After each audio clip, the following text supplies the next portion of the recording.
One nod, that is all it took.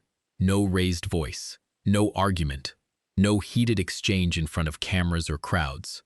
Just Prince William, standing in the doorway of the royal enclosure at Ascot, with his face hardened into something that left absolutely no room for negotiation, and one single silent nod directed at the security details standing beside him. And Tom Parker Bowles, Camilla's adult son, a man with no royal title, no constitutional role, and no official position within the institution, was physically removed from the front row of the royal box at one of the most prestigious events in the British social calendar. What had been planned as Camilla's crowning achievement in a months-long campaign to visually reposition her family at the center of the monarchy ended in about 30 seconds. Because William blinked once, and then it was over. But here is the detail that makes this story genuinely significant beyond one uncomfortable afternoon at a racetrack.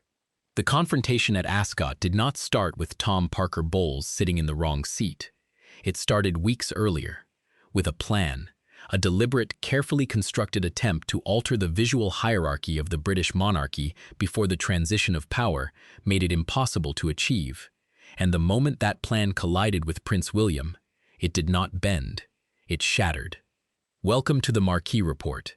This is the story of what actually happened at Ascot in 2026, and what it reveals about who is already running the British monarchy. Before we get into the confrontation itself, let's establish why the front row of the royal box at Ascot matters so much. Because this story makes no sense unless you understand what that seating arrangement actually represents. The front row of the royal box at Ascot is not a premium viewing area that gets allocated based on seniority or personal preference. It is a physical representation of constitutional standing. Every single placement is calibrated weeks in advance by the Master of the Household's office. These are institutional statements about who carries the official burden of the crown, not casual decisions, institutional decisions. On the afternoon in question, those front-row positions had been allocated to working members of the king's family. The Duke and Duchess of Edinburgh, Prince Edward and Sophie, the Duke and Duchess of Gloucester, individuals who have dedicated decades of consistent, uninterrupted service to the state, not occasional appearances, not part-time involvement, decades of the grinding, unglamorous work of representing the crown. So when major generals, senior courtiers, and security details watch Tom Parker Bowles walk into that front row with an entourage of extended Parker Bowles family members, physically displacing senior royals of King Charles's own generation, the reaction was not mild concern. It was disbelief. This was not someone accidentally sitting in the wrong chair. This was a calculated move, and the calculation did not come from Tom himself. According to reports, the architect behind this was Queen Camilla, who had bypassed standard administrative channels to issue a back-channel directive, placing her own bloodline in spaces they had no official right to occupy. Here is what reportedly happened when Major Thompson, the king's senior equerry, discovered the unauthorized seating arrangement just before the public gates opened. He recognized immediately what he was looking at. This was not a minor protocol slip. This was a direct challenge to the entire system governing who represents the crown at official events. So he approached Tom Parker Bowles and informed him clearly that his assigned seat was located in the private non-working guest section at the rear of the box. Straightforward, reasonable, just pointing out where his actual seat was. What followed was not reasonable. Tom Parker Bowles reportedly launched into an aggressive tirade against Thompson, loudly criticizing his competence and demanding he back down. Witnesses speaking under conditions of anonymity described Tom openly insulting Thompson's professional credentials and shouting that the equerry was disrupting the logistical safety of the venue by creating unnecessary friction. And then he played the card that reveals exactly what this was really about. He declared that the seating change had been personally ordered by the Queen, and that Thompson was committing a career-ending blunder by opposing it. A civilian, with no official role, telling a military veteran and senior equerry that he was going to end his career because the Queen said so. That is not someone who accidentally sat in the wrong chair. That is someone who believed he had sovereign backing to override the entire institutional apparatus. When Thompson remained unmoved, Tom Parker Bowles reached for his mobile phone to contact Camilla directly, intending to get immediate intervention to crush the equerry's resistance. He never completed the call. Thompson confiscated the device and the call was ended. A senior equerry physically taking a phone away from the Queen's adult son to prevent him from subverting the official system. Not normal protocol enforcement. An emergency response to an attempted end run around the entire institutional structure. Here is where the confrontation reaches its defining moment. Because as the situation escalated and royal protection officers were called to physically escort Tom Parker Bowles from the premier section, the heavy oak doors of the royal enclosure swung open. Tom Parker Bowles came face to face with Prince William and Catherine, Princess of Wales, making their formal timed arrival. The air in the corridor turned to ice. Rather than showing any recognition of the extraordinary position he was in, Tom Parker Bowles apparently attempted to use William's arrival to his advantage. He addressed William with jarring familiarity. He addressed Catherine in a way that violated every boundary of royal decorum. He loudly complained that the security team and Major Thompson did not understand the proper hierarchy and were treating the Queen's family like common intruders. Then he demanded that William, as his peer, intervene and restore him to the front row. What happened next defines the entire confrontation. William did not argue. He did not raise his voice. He did not enter into any negotiation or discussion. He stopped. His face hardened into an expression of absolute unyielding steel.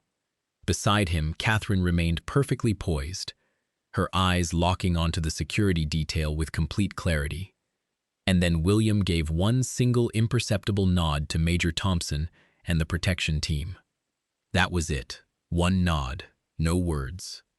The message was unmistakable. There would be no salvation, no special dispensation, no tolerance for what had just attempted to happen. Tom Parker Bowles was gripped firmly by protection officers and escorted entirely out of the royal box, removed to the rear corridors away from public view. Now let's talk about what happened inside the palace in the immediate aftermath. Because the confrontation at Ascot was only the beginning of the institutional crisis it triggered. Camilla reacted to the humiliation of her son with significant indignation. Behind closed doors, she and her closest advisors reportedly criticized William and Major Thompson, describing the enforcement of protocol as excessively rigid and deliberately harsh. Their argument was that including her children in the premier spaces of the monarchy during a period when King Charles was managing serious health challenges was a display of family warmth and support, not a power grab. On the surface, that argument sounds human and reasonable, a family supporting each other during difficult times.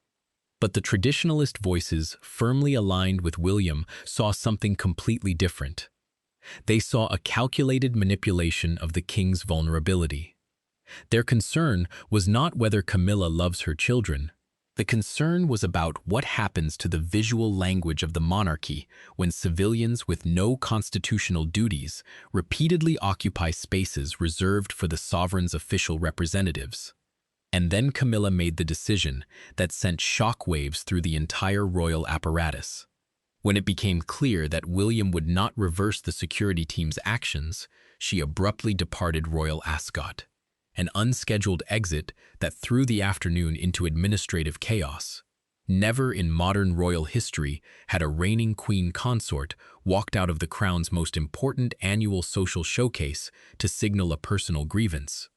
By leaving, she exposed the internal conflict to thousands of spectators and the global press corps at a moment when the monarchy could least afford the appearance of internal fracture.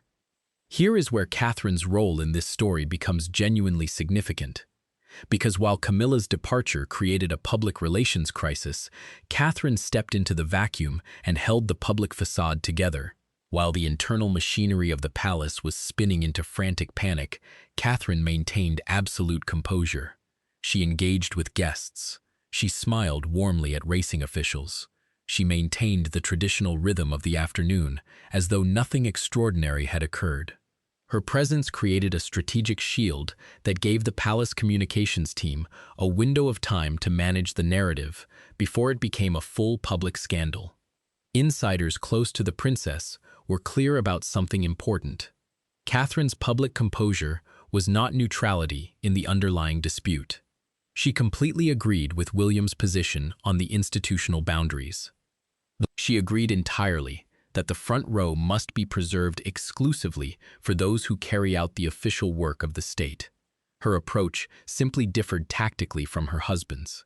William drew the line with cold, unyielding silence. Catherine ensured that enforcing the line did not become a catastrophic public spectacle. Together, William's iron will and Catherine's diplomatic composure, they demonstrated exactly the command style that will define the next reign. When Princess Anne got involved, the dynamics shifted entirely. And when Anne gets involved, everyone in the institution knows the conversation has reached a different level. Anne intervened, not as a family member taking sides in a domestic dispute, but as what she has always been, the ultimate keeper of the institutional standards established by Queen Elizabeth across 7 decades of service.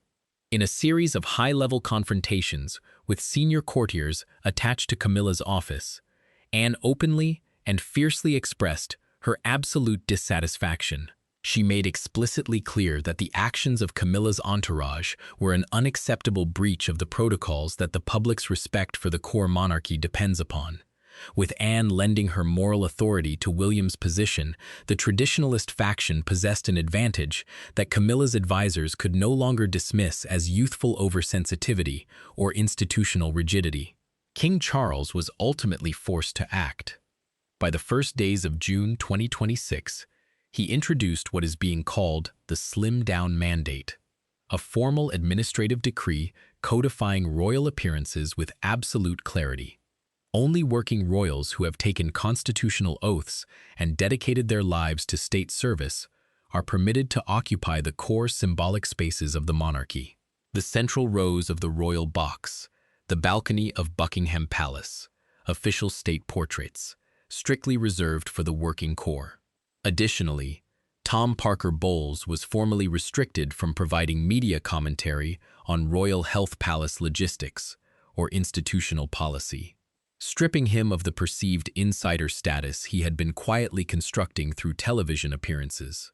And critically, the king implemented a new approval process, requiring Camilla's office to submit proposed invitations for non-royal family members to the Prince of Wales's office for final consent in advance of any institutional event. William now holds a veto over the presence of the Parker Bowles family at official state functions. Any future attempts at the kind of seating arrangement that played out at Ascot will be blocked before they reach the public eye. Here is where everything stands after the Battle of Royal Ascot 2026. Tom Parker Bowles has been physically removed from the royal box, escorted out by security, on a nod from the future king.